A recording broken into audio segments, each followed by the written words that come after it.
Hello Brick Fanatics. So for reasons unknown, the LEGO Group has decided to reveal 3 completely different products / themes all at the same time today.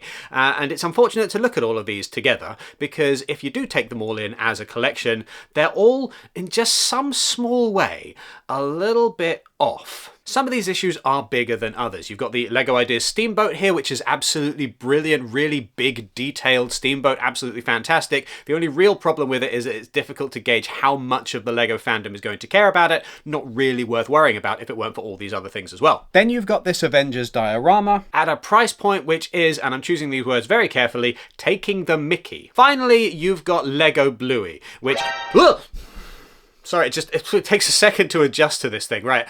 Then you've got LEGO Bluey, which the core audience for the LEGO Bluey theme is probably going to be fine with this, but anyone older than 4 years old is just going to be a little bit taken aback. So let's run through all of these reveals in that order, going from least to most off, starting with the Steamboat. I want to make it very, very clear here, the Steamboat is absolutely lovely. It's wonderful to have such a big, such a detailed set, which is just so brimming with funky old world charm. This thing contains over 4,000 pieces. It is a very big LEGO Ideas set. It does feel like the LEGO Ideas team recently have just been reaching further and further and building bigger and bigger things, or at least, adapting fan designs that are bigger and bigger and making more expressive, more elaborate stuff. And that is all fantastic. LEGO Ideas sets can be a bit hit or miss in terms of how closely they adapt the source material, the original fan designs that inspire the LEGO designers to go off and rebuild everything. This one looks fairly close to the actual original design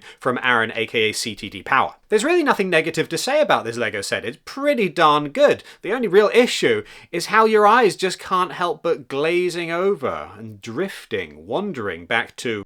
Ooh, sorry, just taking a moment to adjust. And it's wonderful that the LEGO Group is going to the effort of making such a big, meaty, really satisfying looking build for a niche within the LEGO fandom that is probably fairly small compared to others. It's just that LEGO fans have been voting with their wallets recently as part of the Bricklink Designer Program, and the voters said castles, castles, castles, and yeah, steamboats maybe, but it's not the thing we're most excited about. That's really it. That's the only really off thing about the LEGO Ideas Steamboat, is that LEGO fans clearly have had their fill of steamboats already and they didn't really need a huge portion. That being the case, this is going to be a brilliant, wonderful addition to some LEGO fans' collections. It's just this isn't going to be the biggest thing in the world, and it doesn't have to be, that's fine. I have in the past championed a lot of the sets that I think would go really well with the Steamboat, things like Concorde and Da Vinci's Flying Machine. Very recently, the Bricklink Designer Program designed for a Wright Brothers plane. All of these look fabulous, and I think that they would go very well with this Steamboat. In particular with the Concorde though, I said that that would serve as a brilliant gateway drug for people who might not be into LEGO, dipping their toes into the LEGO ecosystem for the very first time. I don't feel like I get the same vibe from the Steamboat. I feel like this is one for people who are already very entrenched within the LEGO fandom. I might be wrong there, but this feels like a very niche product for a very small subset of the LEGO fandom. And that's brilliant because it is a really nice set. And given that we're probably not going to get another Steamboat anytime soon, at least not one that doesn't come with a cartoon mouse, I would definitely say that it's nice to have one that is this fabulous. All of that, though, isn't really something for us to worry about. How well a LEGO set is going to sell is the LEGO Group's problem to deal with. Let's move on to something which is a little bit more painful for LEGO fans, specifically an overpriced set. LEGO Marvel dioramas that feel a bit too highly priced are nothing new. We've been getting these for a while. We very recently got an Age of Ultron one, which has about the same piece count as this new set and the same price point as this new set. This Endgame diorama, though, does feel like it's pushing things a little bit further because there's not much to it. It's fairly flat. There are a few teleporter rings up on the side, but otherwise, what even is there to this? You could probably make an approximation of this thing at home with different characters, of course, if you just got one of those mechs that the LEGO Group loves so much, and then put it alongside a bunch of those polybags that have Doctor Strange and the Sling Ring teleporter circles in, and you wouldn't really need an awful lot more. Somehow this thing is priced at £89.99 in the UK, $99.99 in the US, and €99.99 in Europe. For that £90 or $100 or €100, you get a grand total of 621 elements, which is not a lot, not at all. Now, when I said that this LEGO set's price takes the mickey, I did mean that more or less literally, because we all know what the unifying factor here is. It's the House of Mouse. Disney does really like to get their share of the pie, don't they? When you look at a bunch of these Lego sets that are Disney licensed properties, they all tend to be a bit more expensive than more or less anything. I'm not saying that Disney is the only offender on this front. I find Harry Potter sets can also be a little bit more dear than you might like. Jurassic World sets are the same. A lot of IP partners do this. It's just that Disney seems to do it a little bit more than anyone else. They try to wring a few more pennies out of the Lego Group and by extension the consumers than any of the other licensing partners that the Lego Group has been working with lately. If you take that piece count of about 600-ish pieces, a little bit more than 600, and you find things within the Lego catalog currently on sale on the Lego website that have that same piece count but don't have any kind of IP partner, things like Ninjago, things like Friends, then you're looking generally at sets that are about £60-65 instead of £90. So that's how much cream Disney is skimming off the top of this milk here. Even that is not a perfect metric though, because there are other factors involved than just the number of pieces in a box. For example, the size of these pieces, the number of minifigures, whether or not there are new custom elements involved, whether or not there's new printing involved. It doesn't look though like many of those factors contributed to the price of this Lego set. There's not much in here that we haven't seen before. You do get a brand new printing on Captain America's shield to show that it's battle damaged and missing part of it. That's perfectly nice, although do pour one out in sympathy to the unfortunate Lego graphic designer who was tasked with making a battle-damaged Captain America shield without being able to use any new elements and had to just make something where it looks like a kid has like scraped this along the ground and just worn off half the paint on a regular Captain America shield. It's not the most elegant of solutions. I appreciate that it's probably the best that could be done under the circumstances, and I imagine that an actual custom molded element for this set would have pushed the price up even higher. It's just, it's not the best, is it? Especially when you factor in that these dioramas are not intended for play with children. These things are really more designed as display pieces for slightly older Lego fans. But then, I don't know, I'm looking at these pictures more closely and I'm thinking, nah, this does kind of look like it was intended for play. It's just, I would hope that a lot of younger Lego fans who want this for a more tactile, hands-on experience would consider other better options that are already in the Lego catalogue. It does have just a little bit of the whiff of that Darth Vader versus Obi-Wan diorama to it, where it's mostly a flat plane with some minifigures on the top. But anyway, hopefully some people will get this and will enjoy it, and hopefully it'll go on deep discount at some point for the people who want it but don't necessarily want to pay this price for it. Finally, we come to Bluey, which I stress right out of the gate, probably exactly what the 4+ Lego audience is going to want. The problem really is just that, and also the problem is Bluey is not just for kids. I've been saying this since the Bluey Lego was first announced. Bluey is really a family show for audiences of all ages. The issue really here is just in the way that these minifigures are designed, because they are just a little bit off-putting. They don't have the right body proportions to line up with Bluey characters. Bluey does not have a neck. Most of Bluey's torso is taken up with her head,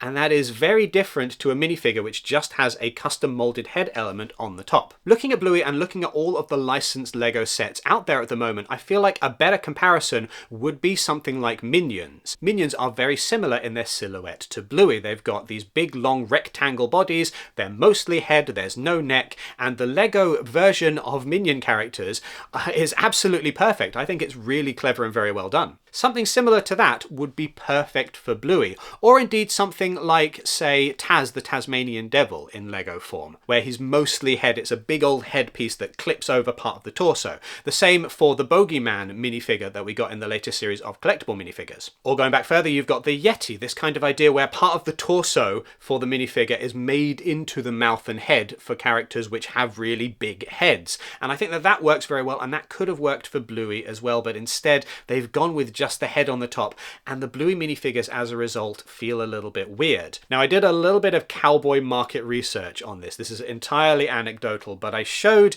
these minifigures to some children that I know very well who are about the same age as Bluey and Bingo, give or take a few years in either direction. A 9-year-old who looked at this and said, I don't want Bluey Lego anymore. And then a 4-year-old who immediately chimed in, I do. That being the case, I feel like for the 4-year-olds in the Lego fandom, these sets are pretty perfect. They're going to deliver exactly what those kids are looking for. If you're 4 years old, you're not too fussed about something falling into the uncanny valley. It's just a problem for anybody who's a little bit older than that, who's going to look at these minifigures and go, Now, I appreciate that the LEGO Group is mainly just trying to sell these to particularly young kids, and that parents are going to buy them no matter what because it is Bluey Lego. It's like printing money for the LEGO Group. But Bluey is very much a show for audiences of all ages, and parents get just as much out of this as kids do. Just in case you've not had the wonderful privilege of watching Bluey, I just want to talk through the plot of one episode of the show so that you can appreciate how this is a LEGO theme that should really serve both young children and also older people as well. Before I start, content warnings surrounding complications with pregnancy and pregnancy loss. There is a timestamp below that you can skip to if you do not want to see this part of the video, otherwise there will be a big Bluey banner all around here during this segment of the video so that you will know if you are skipping through manually whether or not it is finished. Right, so the show is the Mother's Day episode of Bluey, and in it, Bluey and her sister Bingo are putting on a show for their parents to show the story of how they fell in love and how they had children.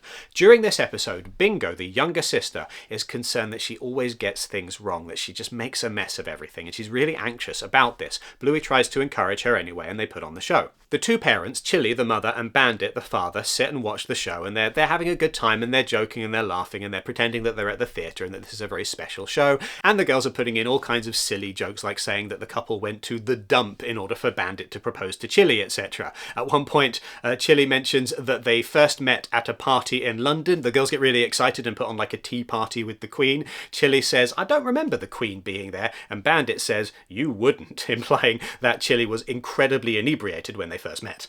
Anyway, the girls get to the part of the show where they act out Chili's pregnancy with Bluey, and they do this by putting a balloon up into Bingo's shirt so that she looks pregnant. She's having fun, she's bouncing around with the balloon for a bit, and then the balloon pops, and there's just a moment. There is just a pause where you just see Chili's face, and she's just shocked, and Bandit instinctively reaches over and grabs her hand. And it's just a moment, and it passes so quickly, and then Bingo goes off and has a cry, and Chili comes to her and says, "Here's what I do when I'm really upset. I have a bit of a cry, and then I pick myself up and I dust myself off because the show must go on." And then they finish the show, and that's the end of the episode, and everybody's happy. And a lot of the kids watching the episode are really just going to see things from Bingo's perspective, what it's like to be a sad little kid, and how you need to sometimes be sad, okay, but then just carry on because things need to be done. But the grown-ups who've watched this set speculated for a long time about that little moment where you see Chili just react with just a moment of shock, and Bandit immediately comforting her when the balloon pops. And there was speculation online for a long time.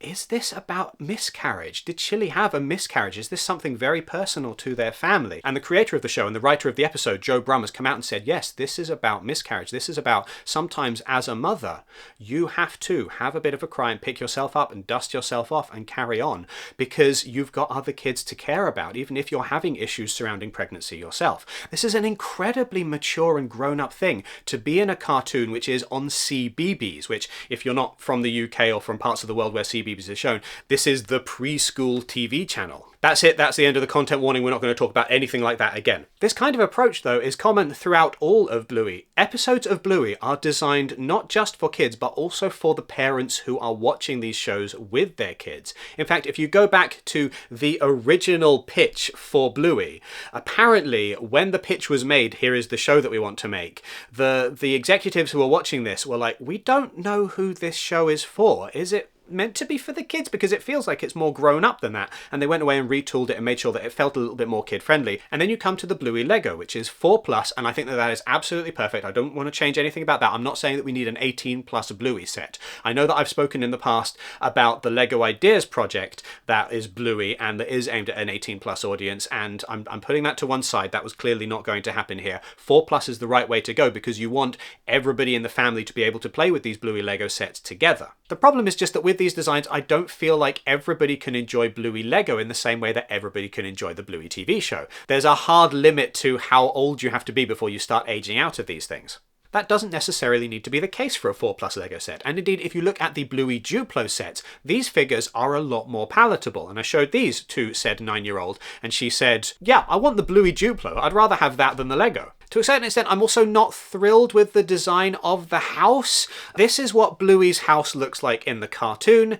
This is what Bluey's house looks like in Lego form. They're not very similar. Again, this is going to be absolutely fine for that 4+ audience, but if you get any older than that, if you're somebody who wants something that looks a little bit more like the source material, you're just not going to find what you're after here. But hey, making a Bluey Lego theme that was going to appeal to absolutely everybody was always going to be a challenge. Indeed, part of the reason why Bluey is such a success is because the show managing to be for both adults and kids at the same time is a really difficult thing to do, and not many shows manage it. And there are things here that I really do appreciate as well. I really love, for example, that they put Bluey in a poly bag, so if parents just want to pick up the Bluey minifigure and nothing else for their kids, that's right there, and it costs £3.50 and you're done, and that's wonderful. While we're on the subject of pricing, having just been complaining about how all the Marvel sets are really too expensive, the Bluey Lego sets are all very affordable relative to those prices. All of these Lego sets are relatively small. The piece counts are low because these are 4+ sets, because they're using larger pieces in the boxes,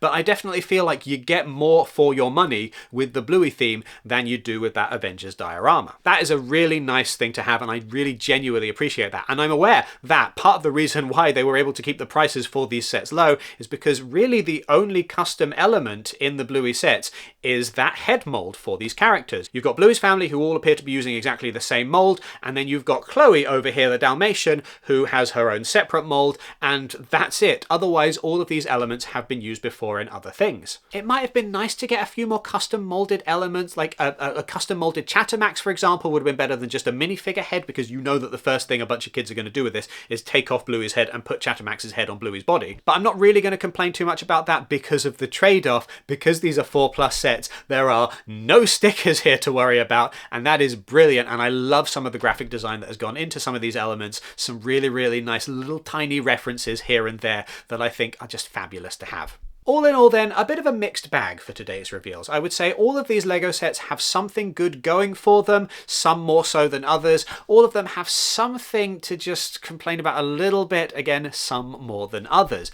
I do definitely feel like the Steamboat is the strongest of this lineup. Of course it is. It is by far the biggest and the most intricate and detailed. I definitely feel like the Bluey theme is more or less there. It's just that the design of the minifigures don't quite work and the house doesn't really resemble Bluey's house. But otherwise, all of these sets, even the Avengers diorama, have something working for them, and I imagine will find their audience, whether that audience is a very large audience of 4-year-olds or whether that audience is a very, very niche audience of boat enthusiasts, or people who really like Marvel and don't like having money. But what are your thoughts on this? Let us know down in the comments. Which of these reveals are you the most likely to pick up? Am I just complaining over nothing? Absolutely, let me know down below. Also, make sure that you do all of the YouTube things. You know them by now. Thumbs up and subscribe and the notification bell. Thank you very much.